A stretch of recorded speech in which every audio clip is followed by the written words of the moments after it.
Sur les chemins de gravier blanc, les routes blanches qui donnent le nom à la course, de la Toscane, 5 hommes sont partis à l'aventure après 35 km de course, les Italiens Simone Andretta et Mattia Fraporti, le Norvégien Truls Korset, le Français Quentin Jauregui et le Portugais José Gonçalves.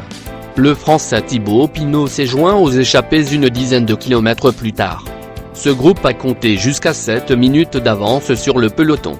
Au fil des secteurs en gravier, le peloton éclatait en plusieurs morceaux. Greg Van Avermaet figurait dans le premier groupe de poursuivants. Le double champion du monde Peter Sagan était, lui, lâché. Le Slovaque, pas au mieux, abandonnait à 62 km de l'arrivée. L'avance du groupe de tête, où Fraporti a été le premier lâché, fondait progressivement.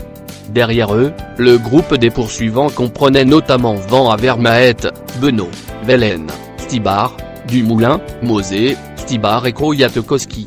À une cinquantaine de kilomètres de l'arrivée, Velen plaçait une première attaque. Mais ce sont Kwiatkowski, Dumoulin, Stybar et Basson-Hagen qui ont rejoint les premiers Pinot, Jauregui, Korset et Gonçalves, à 32 km de l'arrivée. Van Avermaet, Velen et l'Australien Durbridge sont revenus à leur tour peu après.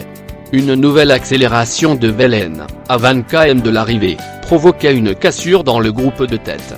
Seuls Van Avermaet, Velen et Kwiatkowski parvenaient à suivre le coureur de Lotto Soudal.